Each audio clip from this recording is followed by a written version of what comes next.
start with Vic, please. Oh, Vic. Oh, sorry. I tricked you. I heard BI. I didn't know the name to start with. Vic Toporowski, Joe Matasolis. Stephanie Miller. Debbie Sherman. Michael Kusin. Steve Kozik. He's here twice. Thank you so much. Okay, our October 11th board minutes. Motion to approve the October 11th Board of Education minutes. Are there any corrections, comments? Hearing none. All those in favor? Aye. Opposed or abstained? I wasn't here, so I abstained too. I wasn't here. So Shelley can't make the motion. I can second. Oh, so did Shelley second it? All right, so. Is Tom from FOI here? Second. All right, let's just do this again. Go ahead, Deb. Motion, withdraw the motion. Yeah. To approve the minutes. And then make a motion to approve the October 11th, 2022 Board of Education minutes. Second. Okay, with mine. Any discussion or changes? All those in favor? Aye. Opposed? Abstain? Nicole, Stephanie, and Shelley. Got that one? Yes. Yeah, thank you for reminding me. And next is audience of citizens. Is there anybody out there who would like to address the board? Hello. Good. Can you just come a little closer?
Thank you. Thanks.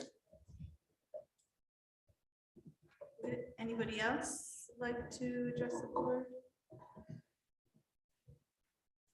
I can't see. Is Mrs. Kathleen still there? I can't see you behind the podium. Okay, hearing none, then there you are. Then we can move on. Get my board docs back again. Okay, so board correspondence and communication. Oh, so we did have some correspondence regarding our minutes. We realized that when we post minutes on board docs that we had to click the little button that releases the minutes to the public. So we've gone through and released all the minutes that were stuck in the system. So we are up to date on our minutes. So we did get an email about that. So we've taken care of that. And Mrs. Miller thanked the person for bringing it to our attention. It was not done maliciously. It was just a little check of a box that we missed. Right. With the board new docs is all new for us. So, and that was it for correspondence. Great, thank you. Systems of feedback report by Director of Curriculum Instruction and Assessment. Hi, Dorothy. Yeah, task.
foundation of this is the coaching piece. It's the idea that in order to grow continuously over the course of the year, every person that works, whether it be a teacher or a custodian, deserves frequent, ongoing, constructive feedback from the person that's supervising them to encourage them, just like you would in a football team wouldn't expect a player to get information at the end of the 16-game season.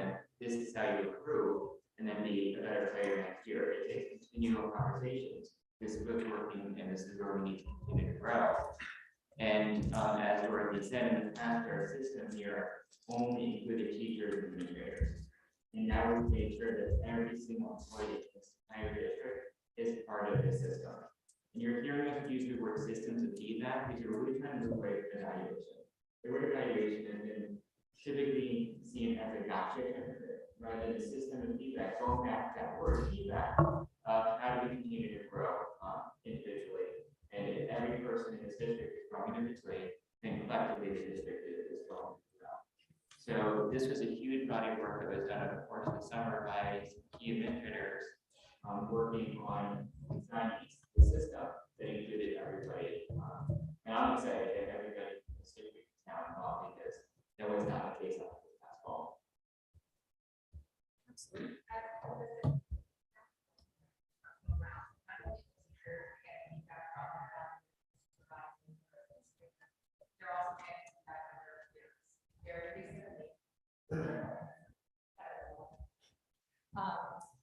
So this includes, we're just finishing up our first instructional round where teachers are going into their classrooms of their peers and their colleagues, and they're picking out things that they're noticing that are attributing to the actual graduate, or they're noticing higher instructional strategies.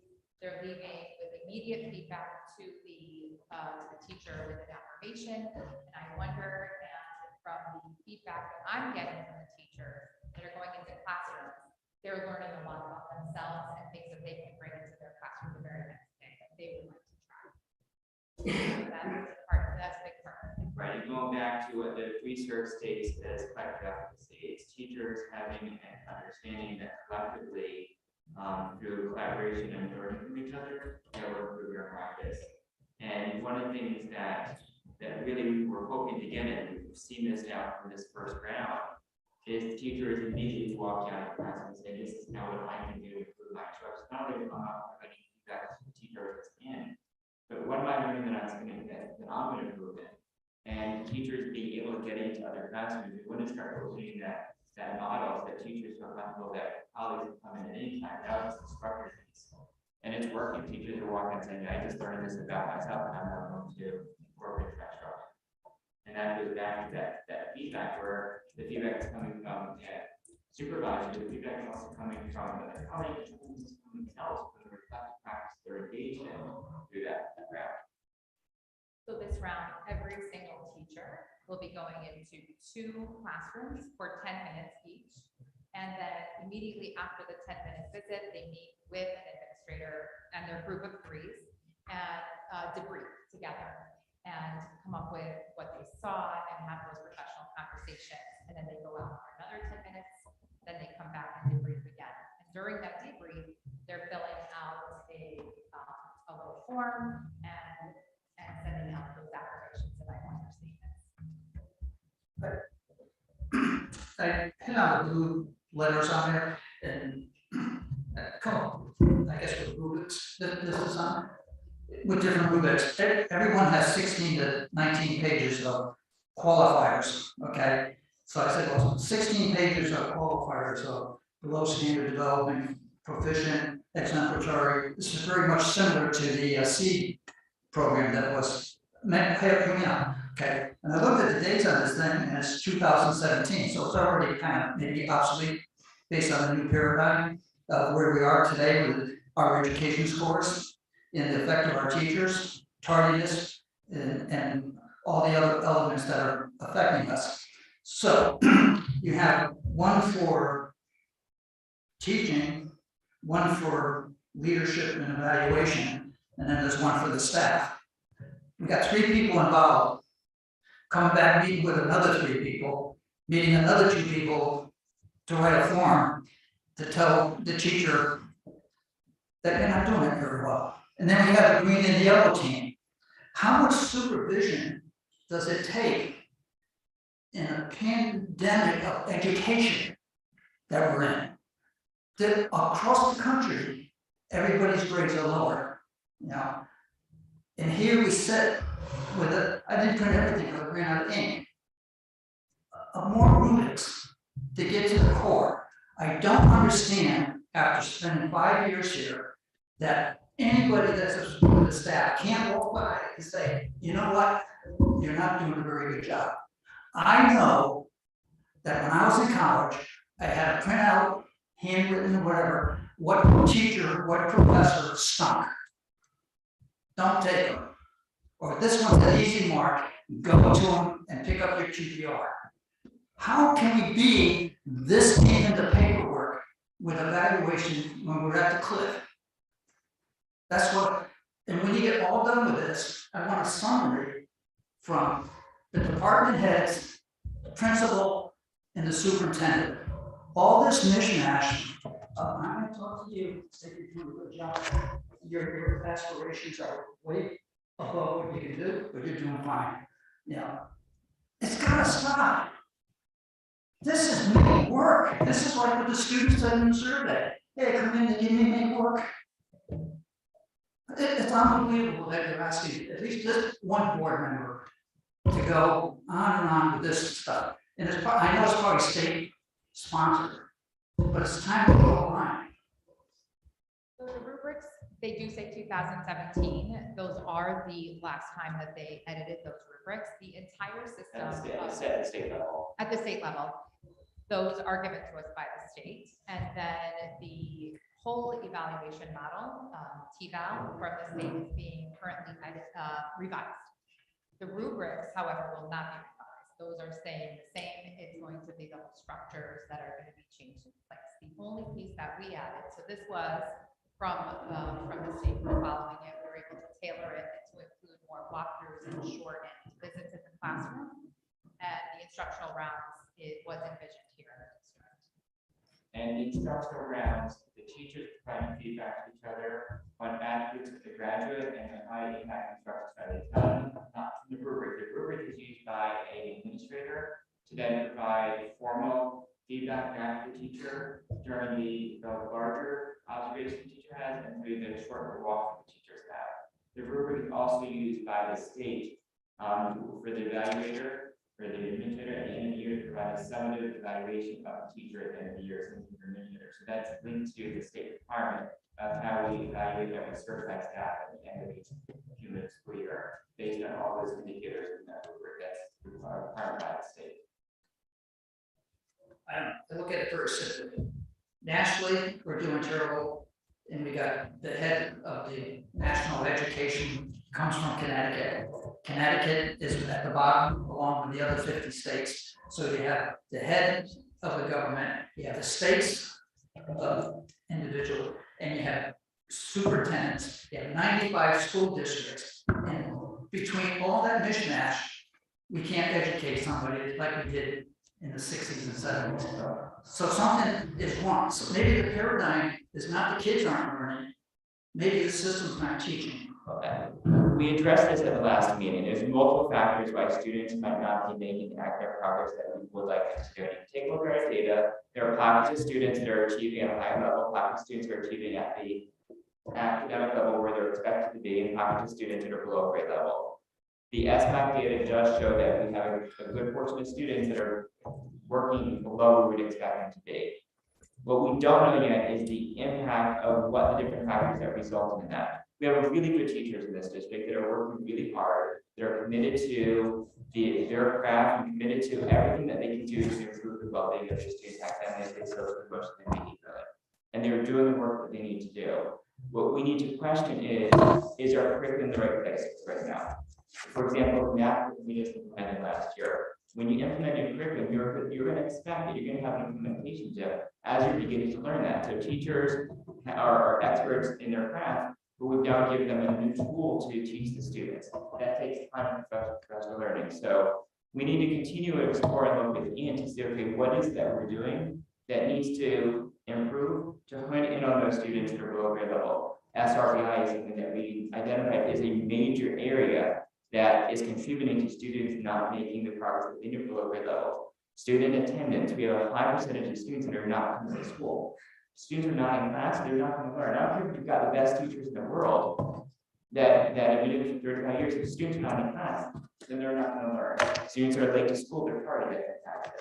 All these factors contributed. So the rubrics are effective and necessary, but that's not the only way that we can look at to improve the quality of instruction in the class, and that's one component of it. Okay, then I would strongly suggest that you read through this rubric, okay? This rubric goes through how well the teacher is making the class interesting and valuable. And I say that if the class is entertaining, that the students will show up. I think on the backside of this, the penalties and other things that we're looking at for tardiness all goes back to the classes are not exciting, the curriculum is not exciting. I went back and I got what I had my kids learn at home, and it wasn't school teaching. And I listened to, well, we got to change history because we didn't teach that Jefferson had slaves. Well, in 1950, I knew he had slaves. There was only kind of there. It didn't come about in 2020 that it has to be an issue. So I'm saying is that the education, the problem is that you're looking here, and I'm saying the problem is take this and see how you make these teachers exciting. You have a yellow and green team. We never ever got a report. Why is green team better than the yellow team? We don't even know which one is. And the reason for that was that they can do this evaluation 5 years ago. So I'm just, you gotta get off the stick. The kids are going down the tubes. I said my piece. Like Mark Levin, I'm done. Thank you, Vic. Go ahead, Dorothy, continue, please. Or unless, are you done? Oh, is there somebody else? Oh. No, it's just, mine's a little more tactical. So this is in lieu of an evaluation process, official evaluation, or is this a accompanying the evaluation process? The first part of it, this is the feedback, the very first part of it is the evaluation model, and then followed by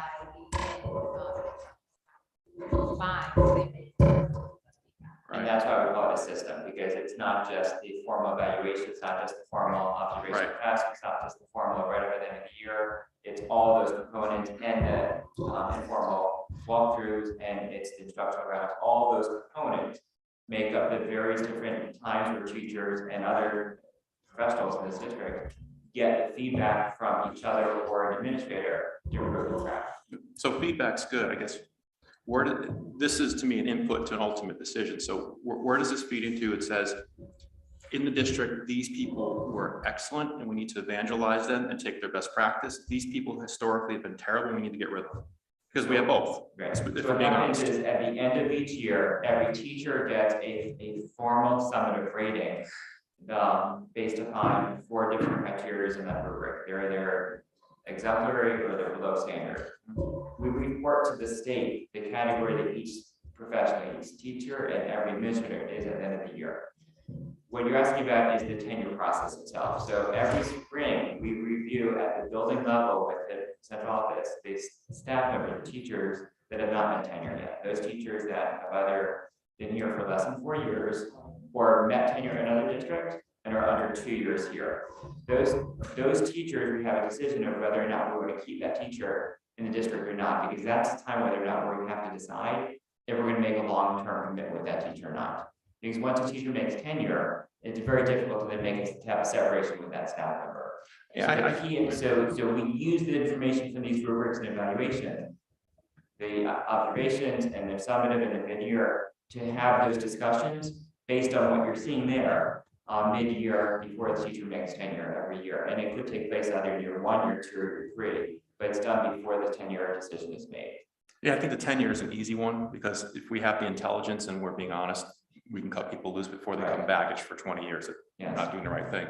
But where's the red line where we have a process, if we find out through this new great process, feedback, evaluation, that we have somebody who's been here a long time and just It's failing the children. That's embedded in this process. So if after 2 or 3 years, you have every observation is below standard, and the end of the year evaluation is below standard, then that teacher is put on a progressive plan of support. Mhm. And eventually that teacher is making a decision, either I'm going to decide to walk away from this profession, or the district is working towards a termination.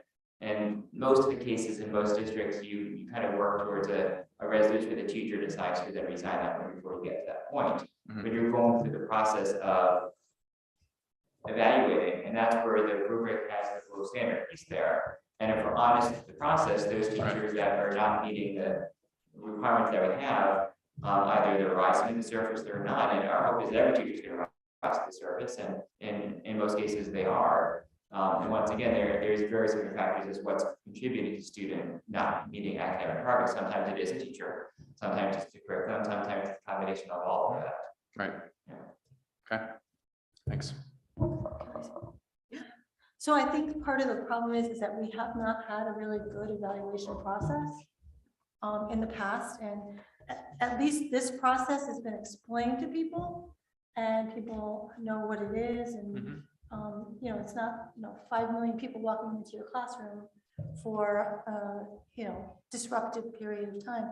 But I'm glad to see that we have something that we can use, and I agree. everybody understands it. It's been discussed with everybody, so I think that it's progress that we have wanted for a while.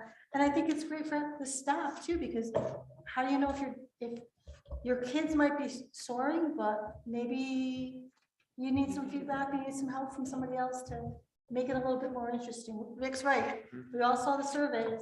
Kids were bored in some of the areas. So if this helps us, I'm all for it. And I hope that everybody else would look at it as a positive step. And part of this process is to calibrate, and calibration is important for our administrative team, so that in one school, you don't have an administrator rating all teachers here, another school rating all teachers here. And it's the same instruction you're looking at. It's how as an administrative team, we've now done this in the August retreat that we did in our September and October admin meetings, is to actually put on a videotape or a recorded lesson and actually go through the process of, okay, what are we seeing? What are we hearing? What feedback we provide for teachers, so that if any of us walk into the classroom tomorrow, we're walking out and provide the same level of feedback back to the teacher. That calibration is critical across the district, because that's going to raise the collective efficacy and the collective expectation district-wide in the same way. I agree. So we're going through that stuff that hasn't happened here before. Yeah, you're right. Even the conversations of administrators talking to teachers about their goals. In the past, teachers were just, I'm hearing from administrators now, putting goals out that the expectations for students might have been here, but knowing the students could be pushed to here. Now the conversation is, let's push students up here. If they don't get there, that's okay. It's the process, the journey that we're trying to take that we're gonna learn from. No, I And think that's that's- a high bar, and we're having those conversations with their staff now. And not just with their teachers, but all of our staff are being asked to sit down and look at, what is it that I'm going to do this year that I want to improve upon, whether it be goal, area of focus, whatever it might be. How am I going to improve this year? We're asking people that question to look within and to then work with us on that. That hasn't happened before. Yeah. The key will be efficacy. Yeah. And that calibration, right? Because it hasn't been there to that point. And if we do it right, your question of how does the cream of the crop rise to the surface, that we can then point to people and say, I want you to go look at that teacher, and I want you to go learn from that teacher. That's part of that process. If we do it right, you're going to see you're going to see high quality teachers that we have in this district. Administrators say, you know what, you are an exemplary teacher. I want these 5 teachers to go into your room and learn from you.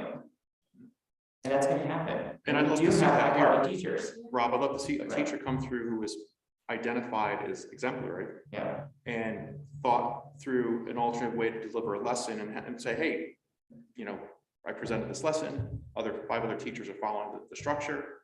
I think that would be a great recognition, right? And that's going to come, and the instructor rounds kind of opens the doorway to that as teachers start to say, you know what, I can learn from each other, you can learn from me.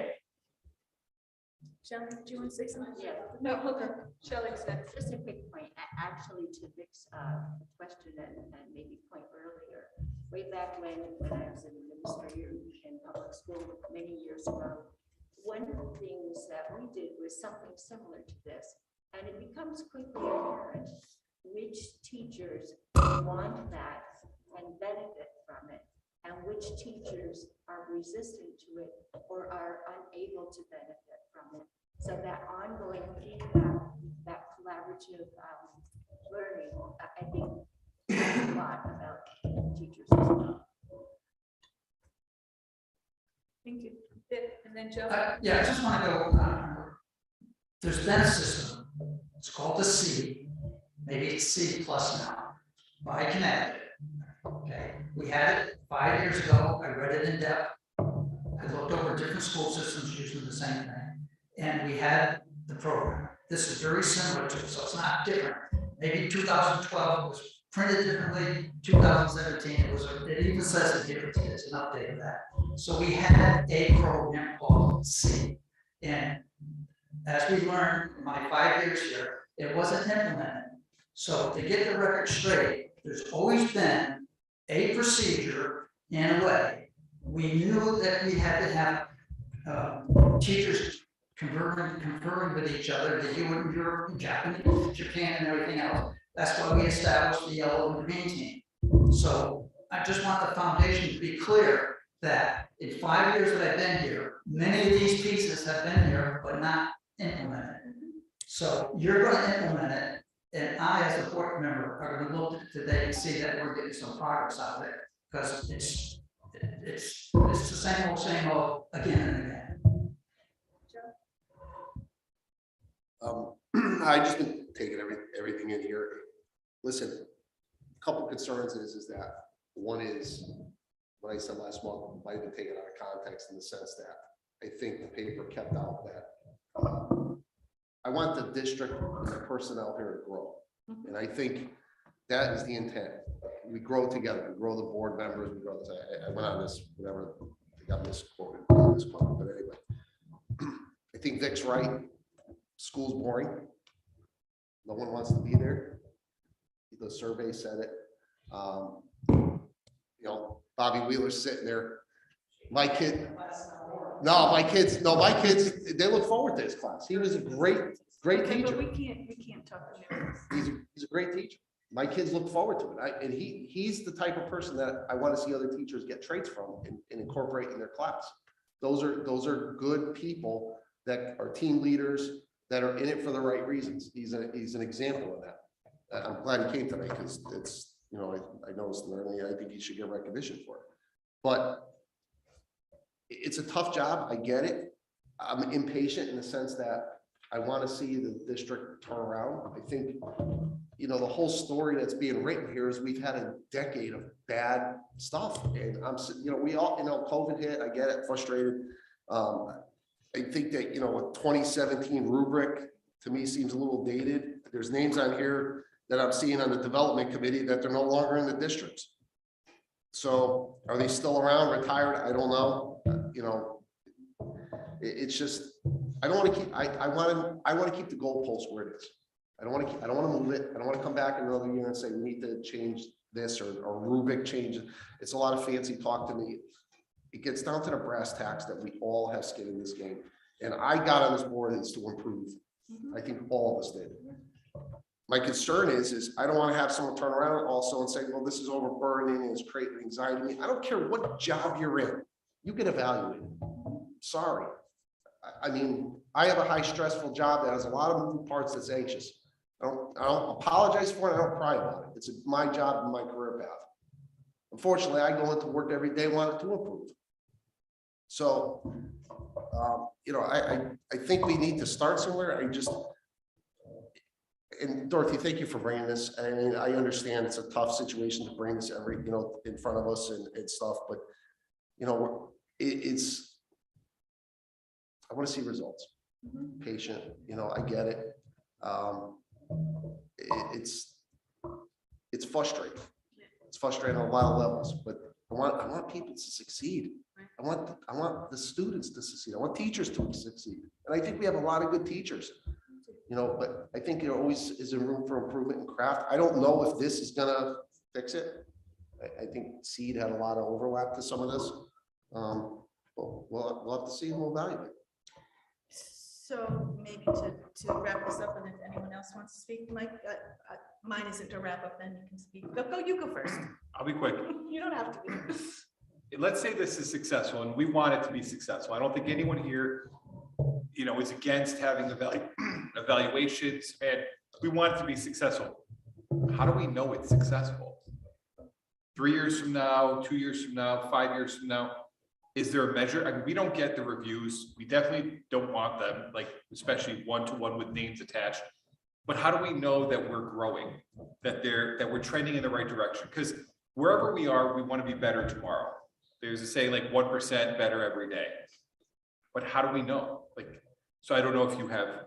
Yeah, so as part of the systems of feedback, teachers are writing goals that are going to align with the CTC. So it might be a certain percentage of growth in their math classroom or increasing literacy skills, etc. So the actual going into classrooms is about 40% of their overall rating. The other part comes from written goals on how their students are going to progress in that area. So that's when you get that full rating and they're meeting their goals, that would be your end result. But as a board, How do we know? how would we ever have any concept that we've made improvement? I think that's Test gonna, scores. I mean, obviously student assessment in a multiple different range of places. I-ready and SBAC, NTSS, APSAT, those are standardized assessments. That's going to give us a key indicator whether or not students are making adequate progress. However, we need to look at other areas as well. When we finally build the accuracy graphic rubric, are the students making progress year to year on developing those characteristics that we would like them to have beyond just traditional assessment data? How are they doing in art and music and physical education in other areas? So we have to look at all different areas that we want to see progress that students are making. And if students are making that progress, that's clearly an indicator that the teacher work that they're doing has having an impact on student learning as well. So it's multifaceted. The other thing, we can't share with you the actual evaluations that individual teachers have. However, as we develop some consistency in how we're implementing this, because that's something that has not been taking place before. I don't think that there was a collaboration and there was a standard of Malaise. consistency and standard of expectation across the administrative team to do this in the same way across the board.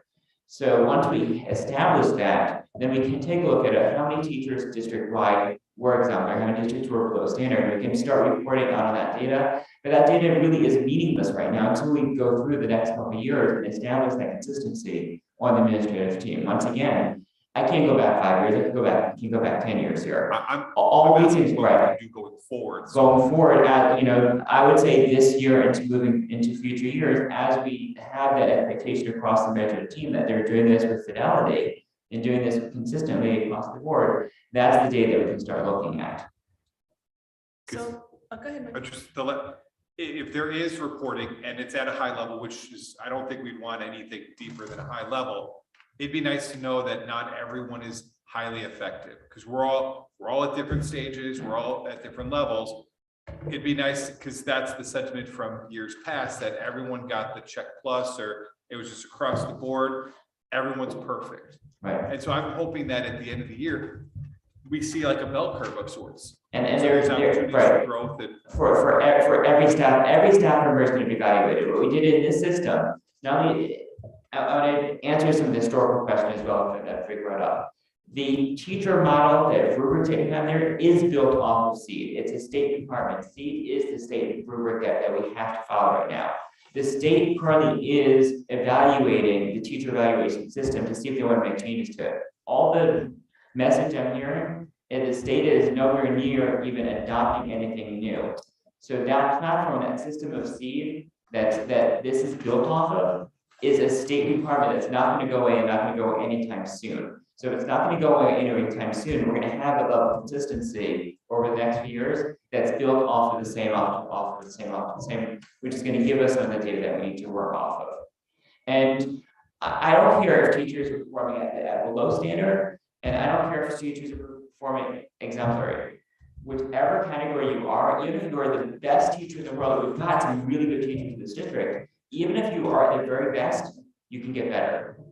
And so that's the model that we're trying to build here, is that wherever you are, that rubric, the way it was designed, I see the way that we were taught at the state level, was we don't expect any individual teacher to live permanently in any one of those lanes. That think of it as like a temporary address. There are times that you are going to be here, and there's times you're going to be here, and you're going to bounce back and forth between the different lanes based upon even times of the year. And it's how we work with you to continue that growth over time. Yeah, so a couple of things, and you know, Robert and I didn't practice this, but so I heard the word fidelity, and that is key, because you know, Vic is absolutely right that the system has been in place and seed and all that other stuff. But you know, and we can't go back and change it, but you know, chances are that it wasn't done with much fidelity. And again, and not as an excuse, but we've had just such rapid turnover in our leadership. So now we have a leader who is putting all this together, who is dedicated to having teachers be the best, like the service, you know, be the best that they can be, and putting this in place. And I do believe him when he says that he has the expectation that it's going to be done with fidelity. Now that remains to be seen. And I think what Mike is saying, that somehow, if you can, you know, give us plots along the way and say, this is what's really working. And there might be things that aren't working, and that's okay too. That's the other thing that people are so afraid to say, this isn't working, because I think it's a reflection of them not doing their job. It's actually the opposite. If you can stand here and say, I have looked at this and I understand that this isn't working, and this is how I plan to address it. And then if it improves, I had the right idea. If it didn't improve, then I have to come up with another idea so that it does improve. So that needs to be, you know, expressed throughout the district, that it's okay to say that something's not working. I stood up in convocation and I said to the staff, it's something I want you to get comfortable saying is failing forward. And falling down flat on your face and saying, how do I improve next time? And I'm beginning to hear teachers use that phrase to me when I'm going to classrooms, that I just failed today, and this is what we learned from that. Right. That's what we want. And anyone who's been in this profession, I mean, you know that, I mean, one of the things that my partner and I used to, you know, when we used to meet, when the kids were switching in the hallway, she used to say, oh my God, I just bombed, that lesson just bombed. And then another time she'd come out, and this is a veteran 30-year teacher, and she'd say, wow, I really didn't expect that to go as well as it did. So that is ongoing until you retire. I mean, that's just what this job is. And then the last thing I was going to say, on a positive note, is that I do know that, you know, one of the things that we have tried to work on in this board is district climate, not just school climate, but, you know, because there are a lot of staff in this district. And I do know that by having this process where everyone has a goal and everyone is going to be, what are you looking for? What's the word you're looking at? System. Everyone's going to be evaluated. They feel part of the, you know, they feel part of the team, you know, so, you know, secretaries and paras and, you know, other people who have not, you know, now they're like, we are part of this district. We are part of this team. We are valued. So while people might see it as a negative connotation, other people, I mean, let's also look at the people that are looking at it as a positive, you know, positive thing and saying, I'm part of this whole process. And, you know, so I need to be part of the moving forward. That's all I'd say. Anybody else? Well said. We're good. Robert, we're good. Dorothy, you were done? Yeah, I was just gonna say, add what a next step, a real good next step would be, is to work with all the administration on the quality of feedback and having courageous conversations, because sometimes it's very difficult. If you're in here for a while and all of a sudden you're walking into a classroom and you're like, uh-oh, right? So I think that through this process, we've been talking a lot about plan, connect, action, and really looking only on evidence, only what you see. Do not assume what happened after, do not assume what happened before, and really only using that unbiased feedback and drilling down to what they can do for the next steps. Right. So And- living in that is important. and I don't know if this helps, but it really has only been, and I could be off by a couple of years, it's really only been 10 years where all staff have been evaluated. When that seed came out in, I mean, was it 2012 or was it earlier than that? I don't know. It could have been around that time. But when that came out and every teacher had to be evaluated, there were teachers who were 30-year teachers and hadn't, because you didn't have to be evaluated once you were tenured. So after 4 years, you know, there was an administrator that went, and they were actually nervous about being evaluated because it didn't happen. So, you know, that's all a good thing. And, you know, I think this board is going to be on it. So thank you, Robert, also for, you know, it's not easy, and we're just grateful that you are leading this and that you're committed to what we all want. Just improvement. Okay. So now you're good, Dorothy? I'm good. Thank you. Thank you, Your Dorothy. evening. Thank you, Dorothy. Robert, your report? Yes. So I just want to point it out again, that there's been a lot of dialogue last board meeting through the article in the Voices, commentary that teachers might not be doing a good job. And I want to emphasize that we have high quality teachers in this district. In every profession, there are teachers that are exemplary. In every profession, there are staff members that are not performing at the highest level. That you're going to have that. But when I go into classrooms, I'm seeing students engaged. I'm seeing teachers actively teaching students in high quality ways. The question is, how do we emulate to make sure that every teacher is working at the highest level? And what you just saw will help us work towards that. And while we have high quality teachers, and I said this a few minutes ago, even if at the highest quality, if you're at the top of your profession, you're the best teacher in the entire country, you still have room for improvement. And we need to make sure that we have a system and have a culture of accepting feedback, regardless of where you are, that we can continue to grow. And this district right now, we do have students that are performing above grade level, that are performing at grade level. We're happy about that. We're excited about that.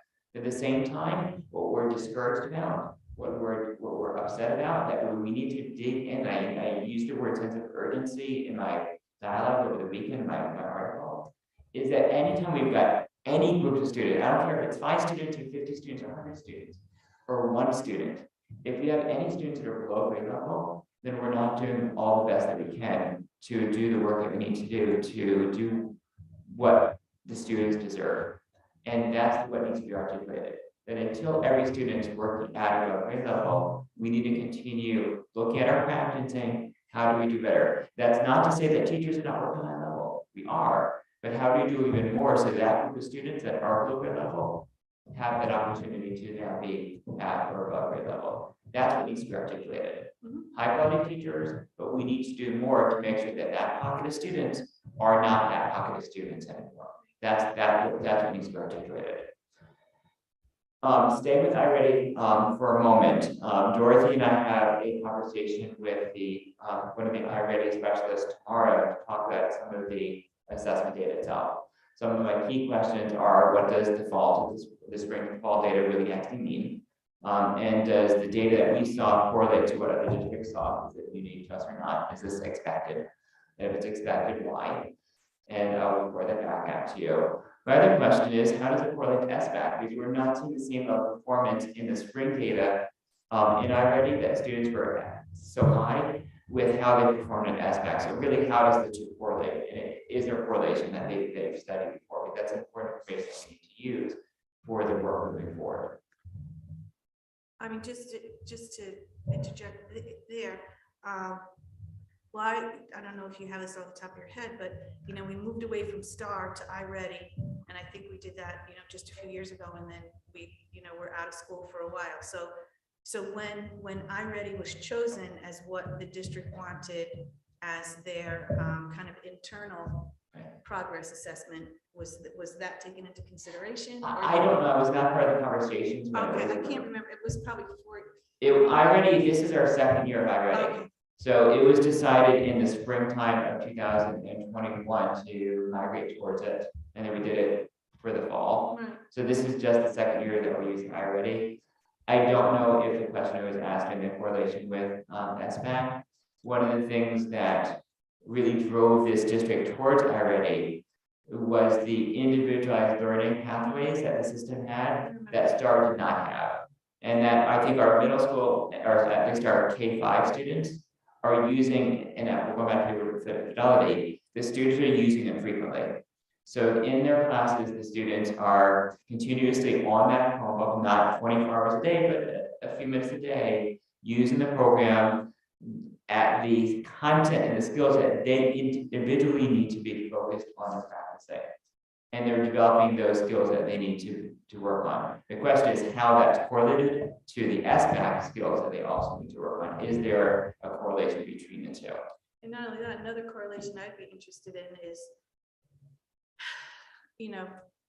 the student, how effective it is putting a student on a program without any, you can see the data that's coming in, and I'm just assuming how many answers they got right or how many answers they got wrong, and maybe it's a hierarchy where it keeps getting harder and harder until you get a certain amount wrong. I have no idea, but the question is, how did we then know that that is correlating to the student actually learning? I mean, I just, 1,000 years ago, they took reading teachers out of the New Haven School District because they felt that computers could teach kids better to read. And I mean, that was, we're talking about the education pendulums, but, so I know it's not a substitution. I'm not assuming that's a substitution for teaching, but I also just, wanted to, I could see it being used at home and everything, but, that it's Right, not and the something teacher, that's right. used.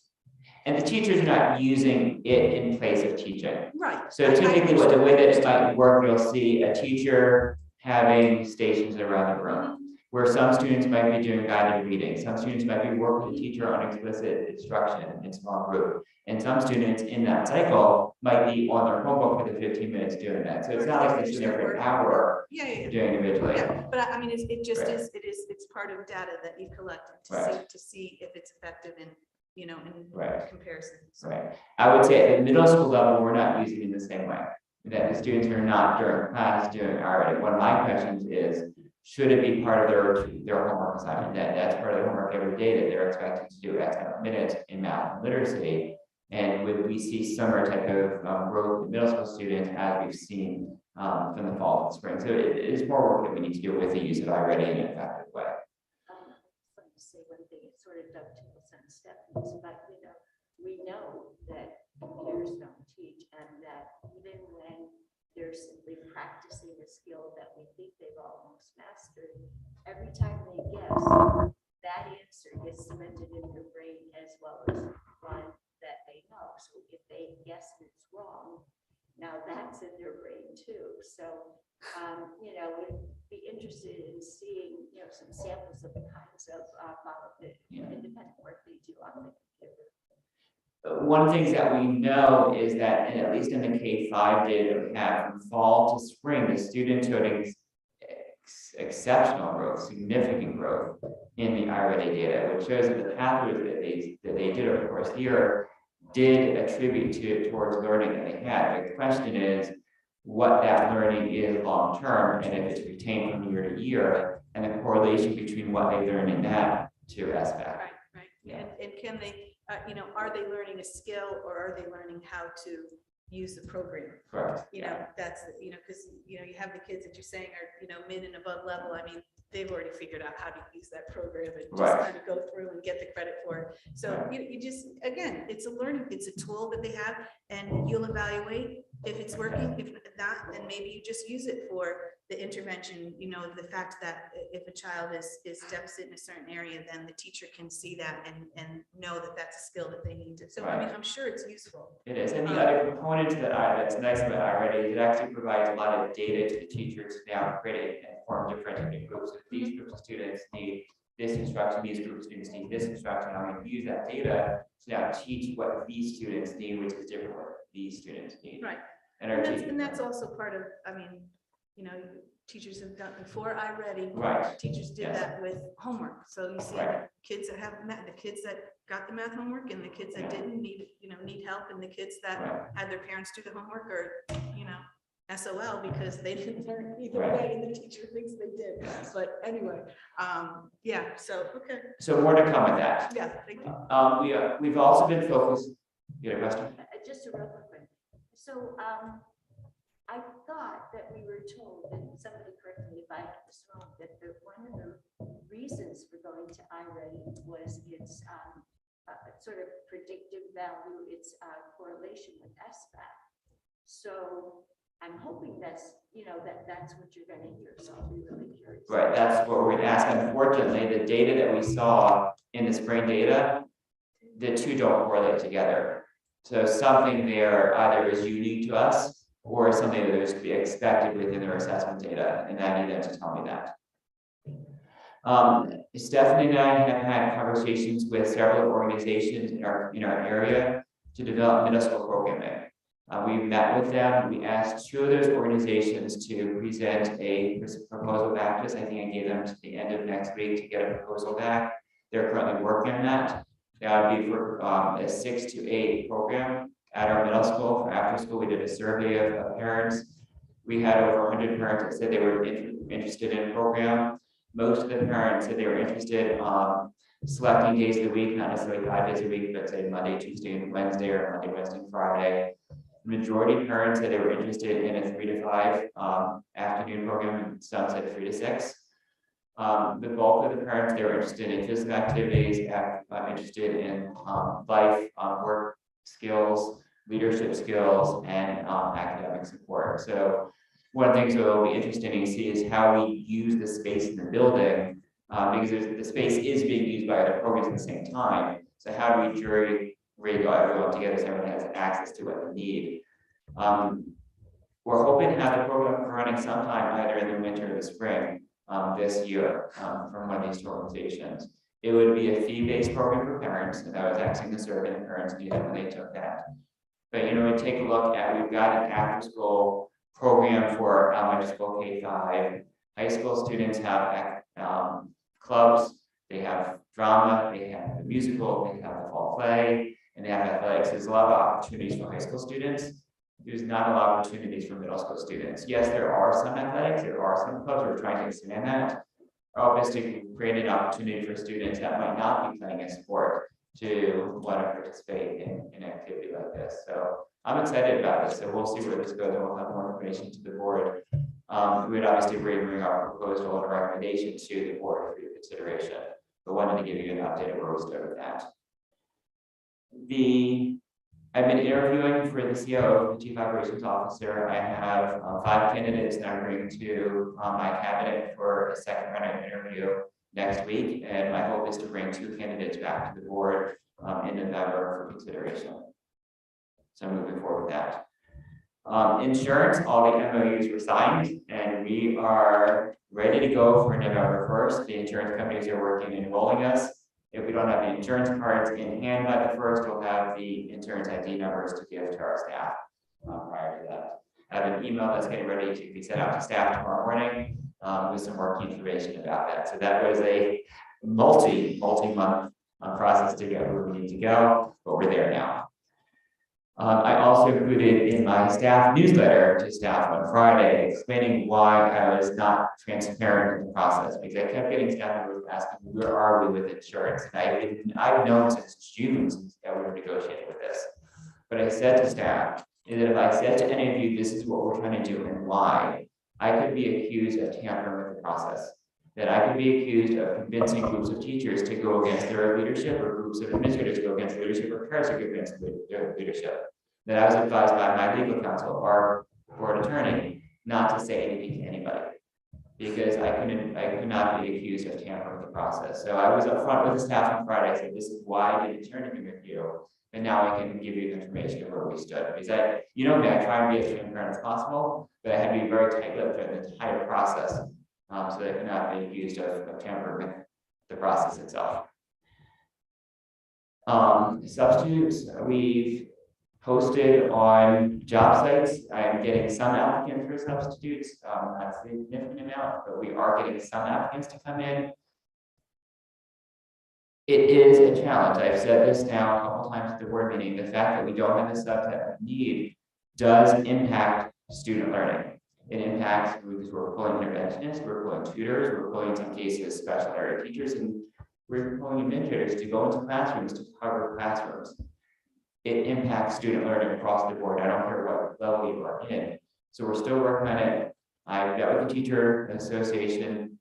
It's an area of concern for them, it's an area of concern for me. I know it's an area of concern for you. I'm continuing to work on it. I'm continuing to do everything I can to try and tinker with the system, to try and figure out how we can get more subs, but it is a problem, not just here. It's a problem in every single school district that's facing the same scenario in Connecticut. Does the State Board of Education have any discussion about this? I mean, it seems like that we've been going on years of talking about substitutes and or bus drivers, and nothing's coming out of the governor's office, nothing's coming out of State Board of Education for guidance. There's no programs to start putting teachers into education to get them going, the next wave, nothing. So the state came out with a grant this fall to encourage districts to hire special education support staff to help students with social emotional support. That's wonderful. Great idea. We all need that. The problem is there's no one to hire. And we said that to the state. We said, you're giving us money and hire people that don't exist. We've been searching for a school psychologist since August. We don't have applicants. We're not alone. I talked to other superintendents. We cannot find special education staff. It's such a shortage that the state developed their own special education job portal outside of CTV so that districts can recruit special education teachers. The problem is that they just don't exist. One of the things that we're talking about as a region in this area, we're having actually a meeting on November 2nd, I believe it is, with several districts around here, with Southern, to develop a program to recruit non-certified staff in our districts to become teachers. That they would go through a actual program, do student teaching, and then kind of like an alternative route to certification. I don't know if it's going to fly. I don't know where it's going to go. But we're having it's a proposal from the university to consider it. I need more information about it. I have not necessarily been in favor of the alternative route to certification program itself. This could be substantially different than that. But the state 2 years ago, for COVID reasons, opened up the stream of who could become teachers. They created a general certification. So that if you're certified in math, you could then teach language arts for the year. Doesn't necessarily mean you're qualified to do it. They were just trying to promote districts to hire whoever was certified in any area just to fill the vacancies. But the problem is deep rooted that we need to go into the actual universities and be recruiting young people to come into the profession. And then we need to be helping districts to foster motivation for the people that stay in the profession once we're in it. This is a problem that's not just in Connecticut, it's nationwide, but it is a problem. It's a huge challenge from a staffing perspective. So I don't know if you know this, but so in the state university that we do have, and of course, UConn has a nationally accredited program. So are the universities seeing that they don't have people that are going into they don't even have bodies that are wanting to be teachers? They know that they're just as but I'm asking you, frustrated. so obviously that has gone, those programs have all dwindled as well. Yeah. So I mean, Southern used to be just a teaching college. Right. Way back. So yeah. It's a huge it problem. is, it's not even, I don't think the answer is to just, you guys saw that thing that I sent around to you where they got the subway guy who's gonna be a teacher. Right. I mean, I don't know if that's It's a just good so idea. frustrating to see. Yeah. I mean, it's like Groundhog Day. I mean, the subject comes up all the time, and you, like he said, with the state, it's like talking to a deaf person. Yeah. It's a problem. And it's, Also, I mean, yeah. you hear people trying to, I don't know what the answer is. There's not an easy answer. There's not an easy answer. We're trying to motivate people to be subs. And they don't need to have necessarily a teaching certificate, but they need a bachelor's in order to. No, and I get it. I mean, it would be like pushing from the bottom up, and it's just the solution needs to come from the top down. And again, it's funny hearing the information about the bus drivers again, and it's frustrating, and parents get upset about it, and it's like they all know at the state there's a shortage, and nobody can be creative to come up with a solution. It's just mind-boggling. And in the last 2 days, I spent time in the morning, at 6:30 in the morning, time in the afternoon, getting messaging out to parents that we were short drivers, and getting messages out on, we're combining bus 13 and bus 10 today, and bus 11 is riding in bus 12, and we're gonna be 25 minutes late today, and now we're having to keep carriers at one school because we have students that are gonna be there 25 minutes after school's out before the bus even shows up. You know, these were some of the times we had last year and before. We haven't had those yet this year, but now it's starting to pick up. Is there anything, or have any other districts come up with something creatively, like if we tapped into, you know, created a regional pool and tapped into, you know, all, you know, subs want to go near where they live, you know, they don't want to travel and everything else. So if we go with the surrounding towns and we say, okay, we all agree, this is what we're going to pay for, you know, because then if you're nickel and diming, oh, well, you can get $5 more here, you can get 10, I don't think that subs are doing that for $5 or $10. But I mean, is there something that we could do kind of outside the box and say, let's get a pool that we all pull from and It's a possibility. Yeah. put that on your list, Robert? Right. I don't know, I'm just Yeah. trying to think of something. Some Yeah. districts are not requiring a bachelor's degree in particular stuff. It's not a local decision, that's a state requirement. Yeah, so I don't know how they're doing it. Yeah, They can. they can't. If they're doing it, they're violating state law. Well, Don't tell them. I'm just saying, maybe there's some people out in that way, I don't know. Right. But There was, up until this year, there was a state waiver that didn't require that, but that went away this year. During COVID, they were allowing us to hire college students that were still in college to do it, but that's no longer accessible. I think pay has a lot to do with it. and We're up there though, Shelley. We've increased it. Yeah. We're competitive with the surrounding I think towns. so. And I think, you know, the whole idea of, you know, when we were hiring a building sub, I think that's a good way in. You know, then they know they have 5 days a week, except for whenever, and sometimes, you know, there are benefits and it costs them money too, but I see that in a lot of districts as well. We even have it, you know, incremental, where if you're here for a certain amount of time, then you get, I mean, I think I don't think that we've not tapped into any option. We're trying, I mean, the one thing that we haven't tried before, which I'm not trying now, is putting the application on other job sites Right. and trying to attract people that way. So we're getting You some know, and numbers. then the other thing is, it's also, it's not like you're getting a temp. I mean, it's not like you're getting a temp person to come in and do office work. I mean, these people need to be fingerprinted. We can't just have anyone, they're dealing with our children. They're alone in the room with our children. They need to be qualified people who are going to be able to follow the teacher's lesson plan and be, you know, you can get somebody to sit in a room and just make sure that nobody jumps out the window, but you know, you want them to really be able to take over from what the teacher could not,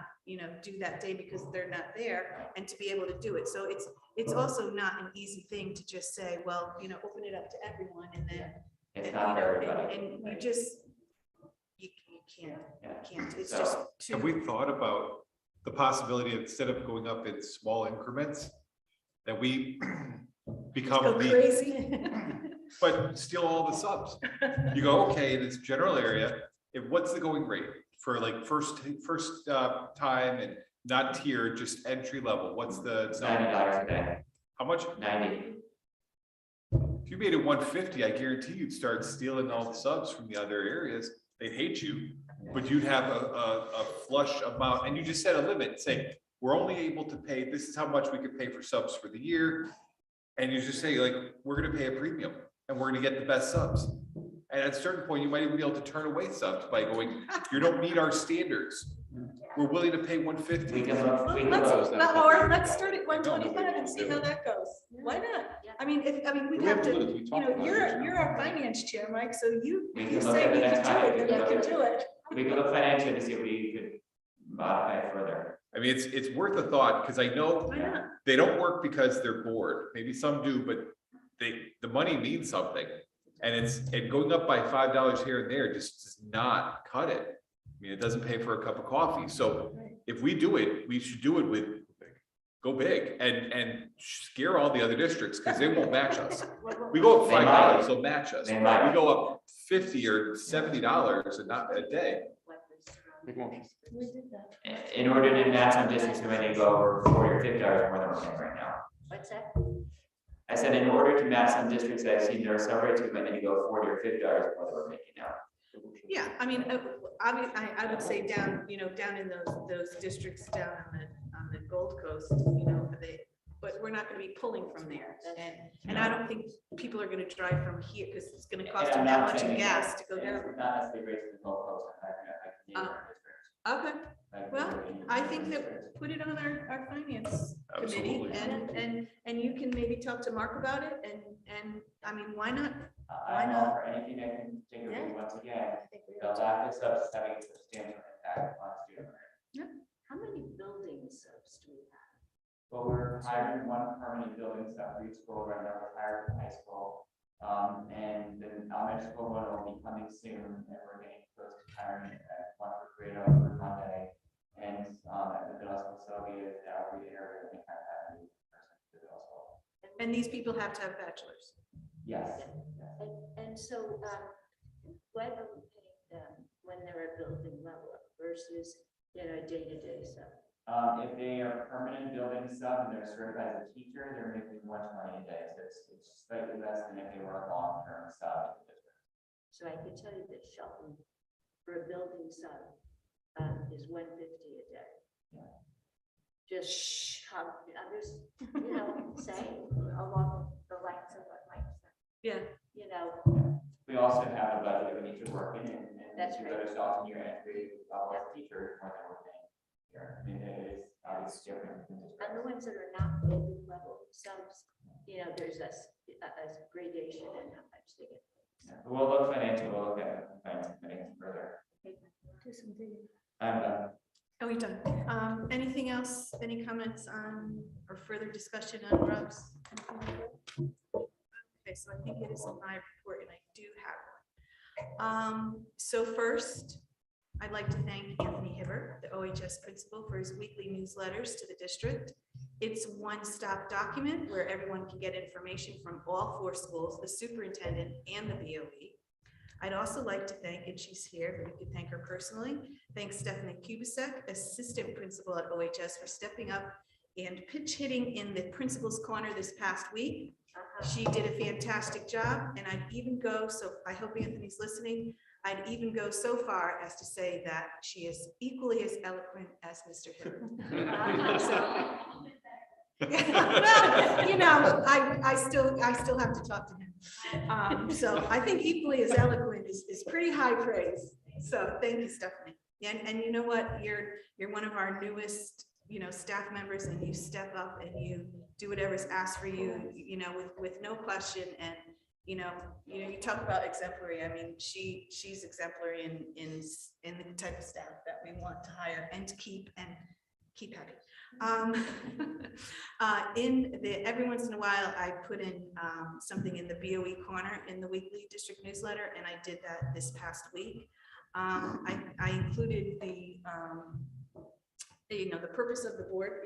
A lot of people don't really understand. They think we're calling, school on, snow days, and that we're, changing the lunch menu, and, well, that's true. No, thank you. I'm not getting up that early. I've only done that a few times. Right. But, honestly, so that kind of explains our role and what we are in charge of. And I also included the chain of command for people who are wondering what to do with their questions or their concerns. That it starts with the teacher, the administrator, then central office, and going through all that. If you're still, not feel that your needs have been met, then you can come to the board. Now I also put in the newsletter that we were having, and Deb and I we were here at 5:30, and, to have a conversation, because when people, speak at the audience of citizens, it's not a time for a conversation because it's formal protocol and that's Robert's rules.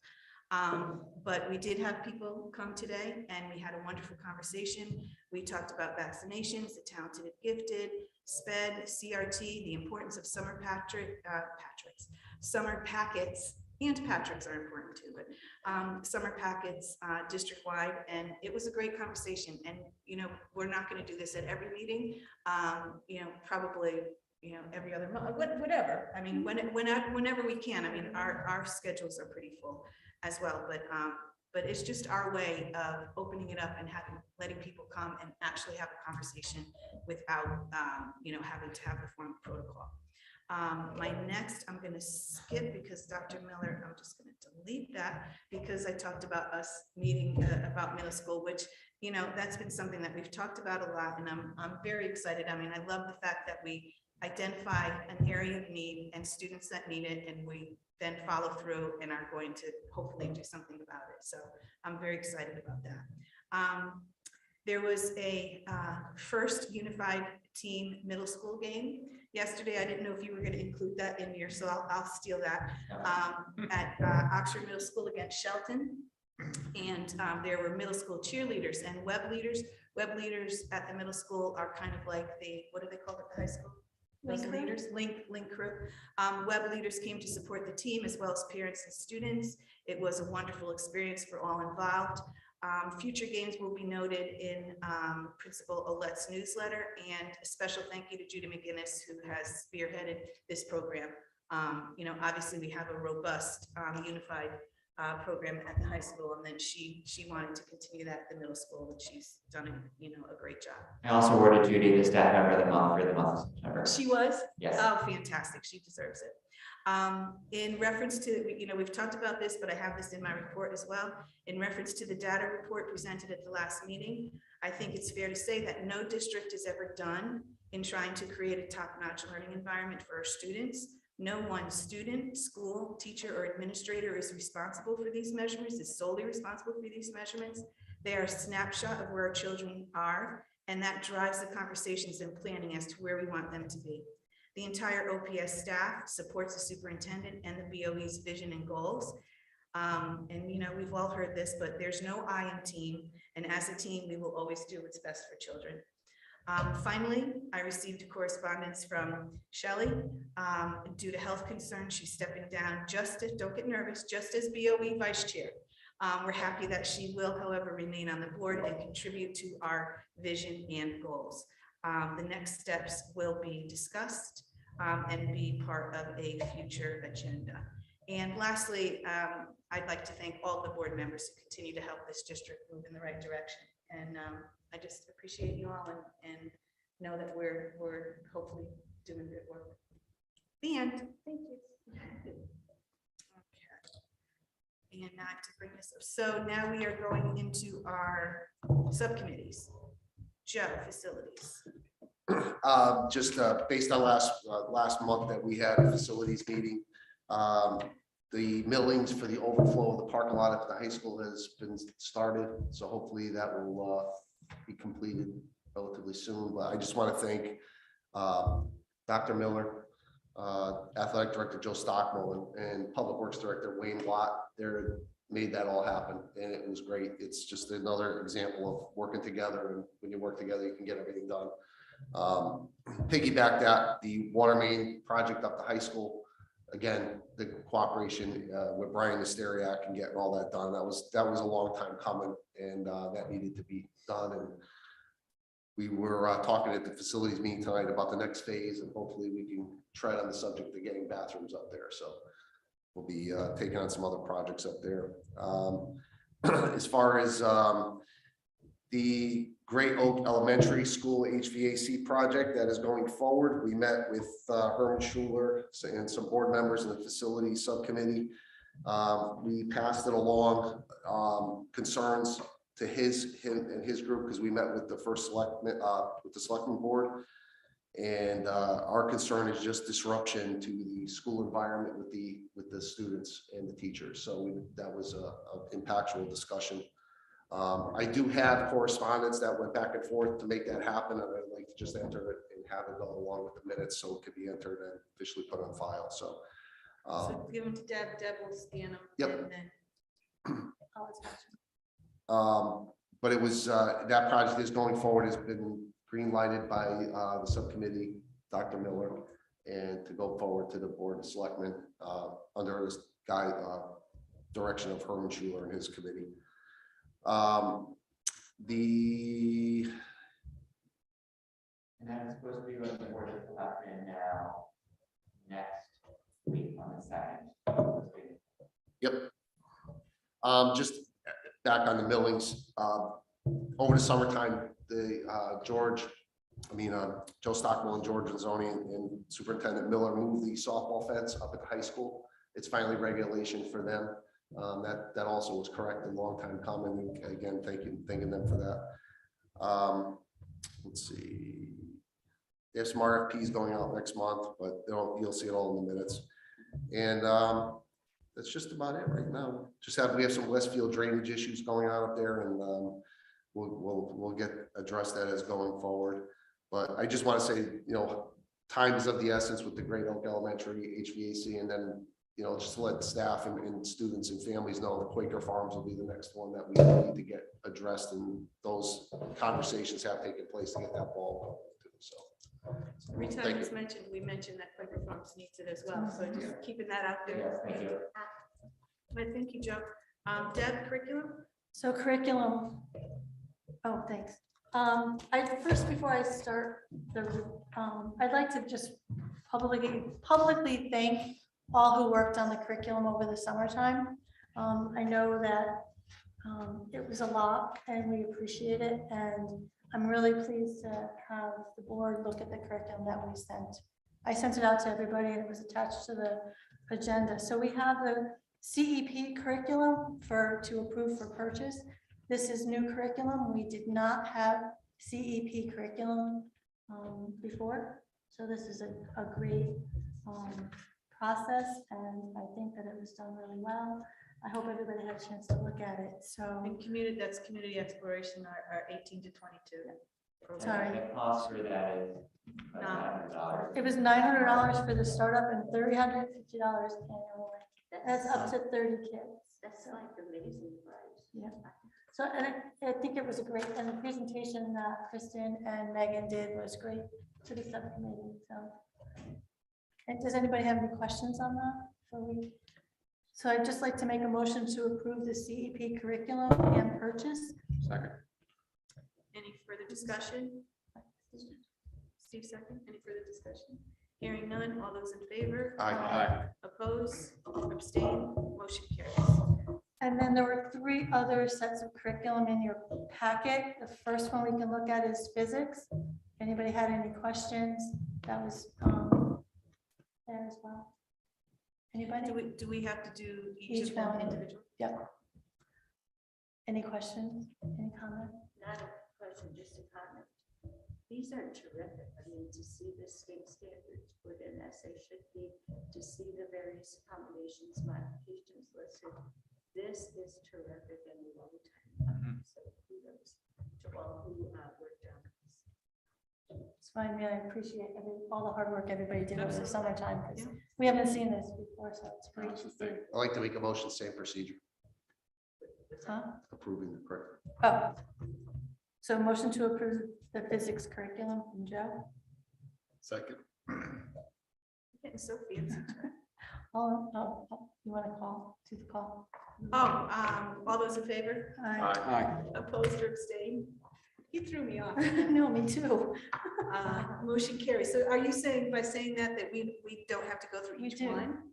We have to approve Vote each each one. one, but I'm doing Yeah. the same motion for each one, so it's same procedure. Just shorten it up. So Such a wise guy. Right. social studies 6-7.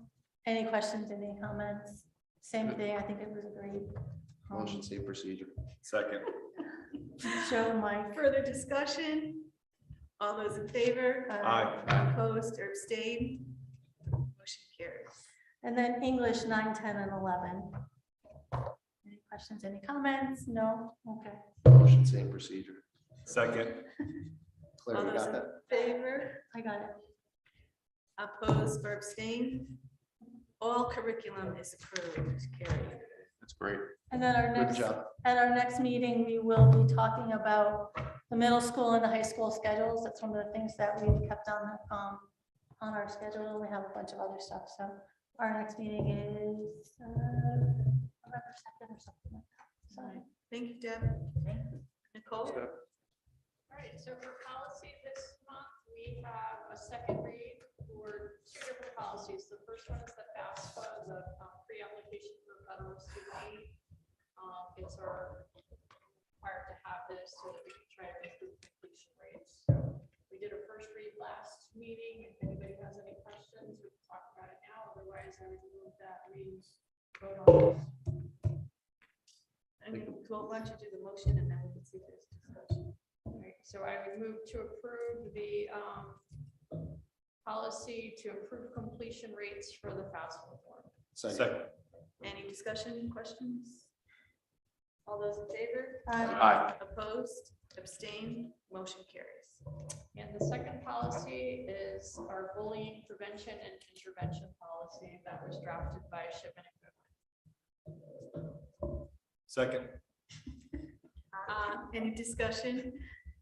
Now this, there was, what, are there major differences in the Shipman and Goodman to what we had before? I think it's minimal. There is minimal changes, there is a statutory that is made. The problem was that we adopted the policy, but a month before they revised it, and we go back and revise it. Okay, gotcha. Good. I mean, but it's still the same then. Yes. Bullying needs to be investigated. Oh, It's yeah. not tolerated. Absolutely. You know, it's, It's substantially the same policy, it's Okay. minor tweaks in there, but substantially the same policy. Any further discussion? All those in favor? Aye. Oppose or abstain? Motion carries. Thank you, Nicole. Thank you. All right, and then Mike, finance. All right, last meeting, we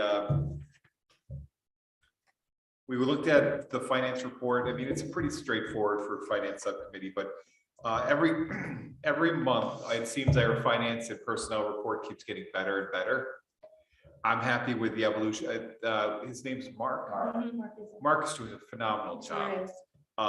And we keep tightening it up. We are encumbering more line items, so our budget is getting more solid as the year's progressing. I think at this point, we only have 5 million that's not encumbered. But you know, it's budgeted and planned for.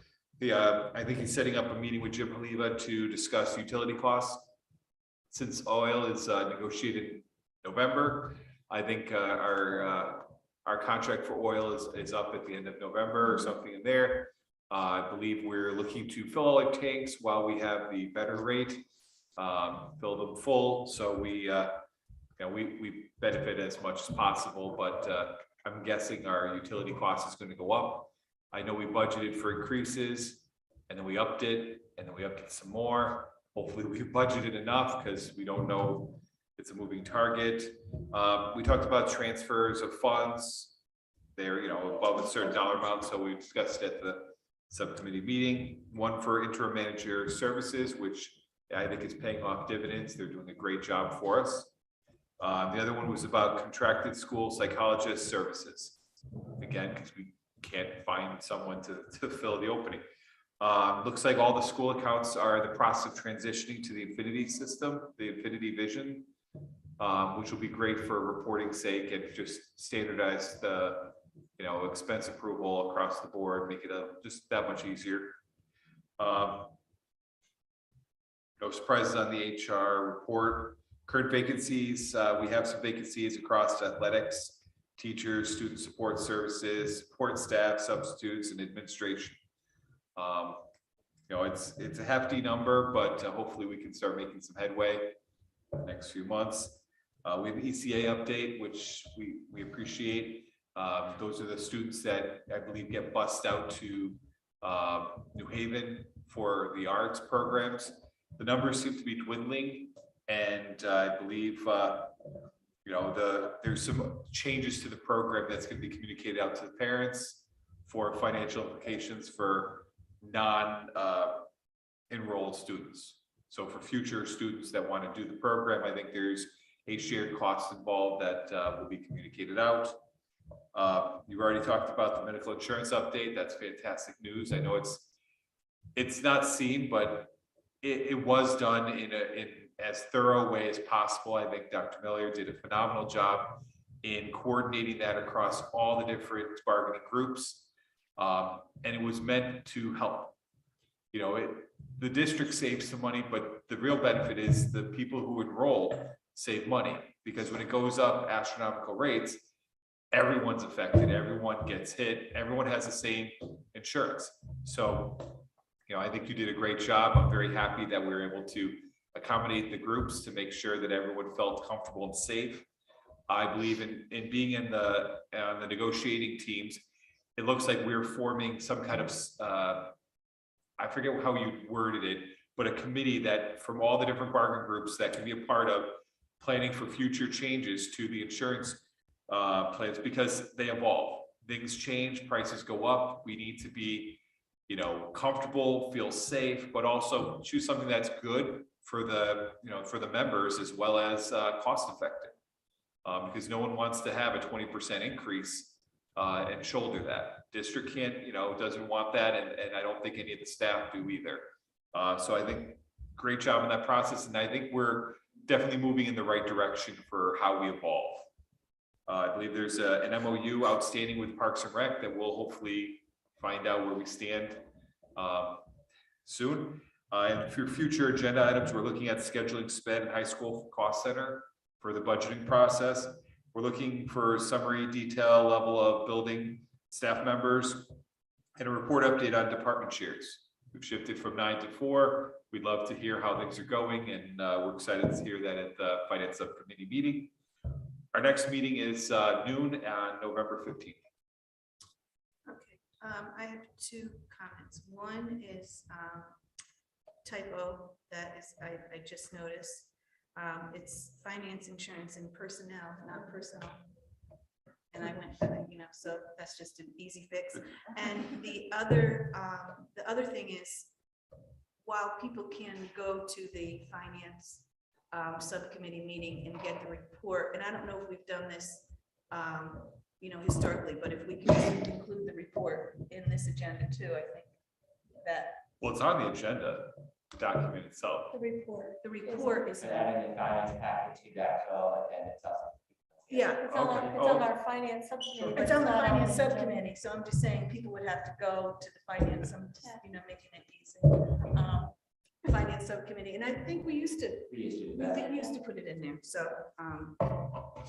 that's it. I just have one. Were we supposed to make a motion to approve those transfers? Were they over Which transfer? there was, I didn't think they, Let me go back and look. I wasn't sure. I just, while we're We all, might have needed to approve that. I think we did. 'cause I think they- we talked about that, whether they hit this threshold or Yes, that, they hit and we were the gonna bring it to the threshold. board It regardless. was just under, I think, but yeah. And I think it actually hit, They were- or maybe they were, you're right, maybe they were close. Well, one was 30K for the interim manager services for 3 months, and the other was 3 months contracted school psychologist services for 9.6. That was the one. I'm pulling that now. Transfers, I just didn't want us to miss out on they it. require board of education approval. Both of those, One of them didn't, the other one did. One but of we're them gonna did. do both anyway, that's what we decided. Yeah. So, Motion to approve. it's which one is it, Mike? The third Um, one? So Yeah, motion approved, 3 months of interim manager services for $30,000. Second. any further discussion? That's obviously Mike that we're talking about for his services. Mark, Right? not Mark. Mike. Mark, That's what. Mark, Mike. got a raise. And the second was nine, Well, wait, we gotta finish that one. No. We have to finish So that we're one. not So- at Dr. Ken's Zero. psychology services. No, I know, but we haven't finished this vote Oh, yet. sorry. So any further discussion? All those in favor? Aye. Opposed or abstained? Motion carries. Next, or Robert. Motion to approve. What was it? 9,000. Motion approved, 3 month of contracted school psychologist services, 9,600. Second. And that was one, just, for you guys who weren't at the meeting, that was one, while it's under, it's just under the 10,000 threshold. This was our conversation of saying, if it's close like that, we're gonna bring it to the board anyway. So then, people aren't thinking that we're just gonna have $9,999 transfers that don't get approved. So, any further discussion on that? Nope. All those in favor? Aye. Opposed or abstained? Motion carries. Thanks, Mike. Anytime. And thanks, Deb, for remembering that. Liaison reports. I don't have anything for Oasis. Thank you. I'll do PTO. Yep. PTO is doing at the middle school boograms for the kids to buy for each other. They're also having their holiday dance on Friday. And there is, the book fair was last week. We had some technical issues. They're also looking for a new vendor because Scholastic is now charging them shipping and taxes. So it ended up by being problematic. So they're looking for another vendor for that event. And they are talking about maybe doing a fun run. So they're gonna get more information on that. One of the moms brought it to them that she's a teacher in Watertown, I believe. And their K-2 school raised $24,000 for that event profit. So they're gonna look into some more details about that. And I think that was about it. Okay, thank you. So we have a booster. Anybody booster, do booster, go to booster, you go to I booster. would. Do we have, is nothing to report? And are there any other liaisons? I don't think so. Aces. Yeah, we don't do aces anymore. We're not paying for that. Oh, we're not doing, okay. Yeah, Just- yeah, we didn't pay. Okay, so without further ado, motion to adjourn the meeting at Second. 8:02. Can I finish, please, Mr.